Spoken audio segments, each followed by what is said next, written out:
የጳውሎስ መልእክት ወደ ኤፌሶን ሰዎች ምዕራፍ 4። እንግዲህ በጌታ እስር የሆንኩ እኔ በተጠራችሁበት መጠራታችሁ እንደሚገባ ትመላለሱ ዘንድ እለምናችኋለሁ። በትሕትና ሁሉና በየዋህነትም በትዕግሥትም እርስ በርሳችሁ በፍቅር ታገሱ። በሰላም ማሰሪያ የመንፈስን አንድነት ለመጠበቅ ትጉ።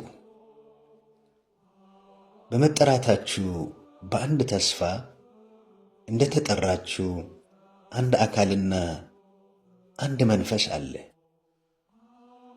አንድ ጌታ፣ አንድ ሃይማኖት፣ አንዲት ጥምቀት፣ ከሁሉ በላይ የሚሆን በሁሉም የሚሠራ በሁሉም የሚኖር አንድ አምላክ የሁሉም አባት አለ። ነገር ግን እንደ ክርስቶስ ስጦታ መጠን ለእያንዳንዳችን ጸጋ ተሰጠን። ስለዚህ ወደ ላይ በወጣ ጊዜ ምርኮን ማረከ፣ ለሰዎችም ስጦታን ሰጠ ይላል። ወደ ምድር ታችኛው ክፍል ደግሞ ወረደ ማለት ካልሆነ ይህ ወጣ ማለትስ ምን ማለት ነው? ይህ የወረደው ሁሉን ይሞላ ዘንድ ከሰማያት ሁሉ በላይ የወጣው ደግሞ ያው ነው። እርሱም አንዳንዶችን ሐዋርያት፣ ሌሎቹም ነቢያት፣ ሌሎቹም ወንጌልን ሰባኪዎች፣ ሌሎቹም እረኞችና አስተማሪዎች እንዲሆኑ ሰጠ። ሁላችን የእግዚአብሔርን ልጅ በማመንና በማወቅ ወደሚገኝ አንድነት ሙሉ ሰውም ወደ መሆን የክርስቶስን ሙላቱ ወደሚሆን ወደ ሙላቱ ልክ እስክንደርስ ድረስ ቅዱሳን አገልግሎት ለመሥራትና ለክርስቶስ አካል ሕንፃ ፍጹማን የሆኑ ዘንድ እንደ ስህተት ሽንገላ ባለ ተንኰል በሰዎችም ማታለል ምክንያት በትምህርት ነፋስ ሁሉ እየተፍገመገምን ወዲያና ወዲህ እየተንሳፈፍን ሕፃናት መሆን ወደፊት አይገባንም።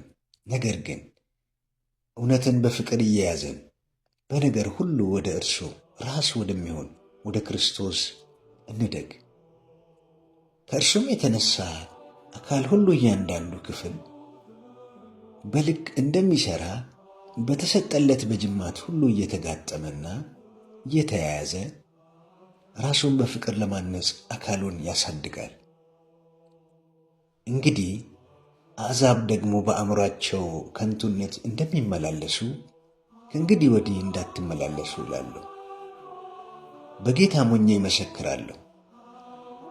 እነርሱ ባለማወቃቸው ጠንቅ፣ በልባቸውም ደንዳናነት ጠንቅ ልቡናቸው ጨለመ፣ ከእግዚአብሔር ሕይወት ራቁ።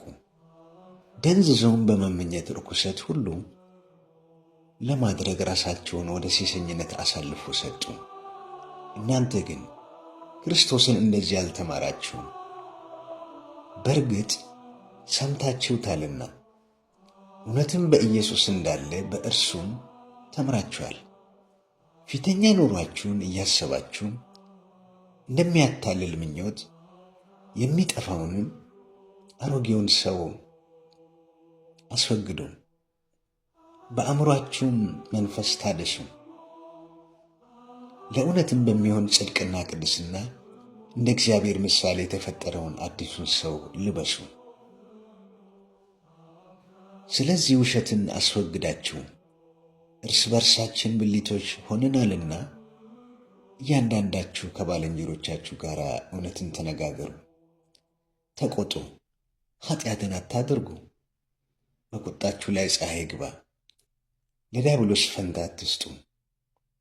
የሰረቀ ከእንግዲህ ወዲህ አይስረቅ፣ ነገር ግን በዛ ፈንታ ለጎደለው የሚያካፍል እንዲኖርለት በገዛ እጆቹ መልካምን እየሠራ ይድከም።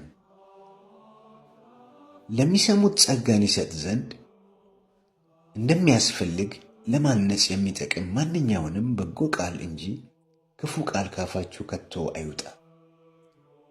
ለቤዛ ቀን የታተማችሁበትን ቅዱሱንም የእግዚአብሔርን መንፈስ አታሳዝኑ። መራርነትና ንዴት፣ ቁጣም፣ ጩኸትም መሳደብም ሁሉ ከክፋት ሁሉ ጋር ከእናንተ ዘንድ ይወገድ። እርስ በርሳችሁም ቸሮችና ርኅሩኆች ሁኑ፣ እግዚአብሔር ደግሞ በክርስቶስ ይቅር እንዳላችሁ ይቅር ተባባሉ።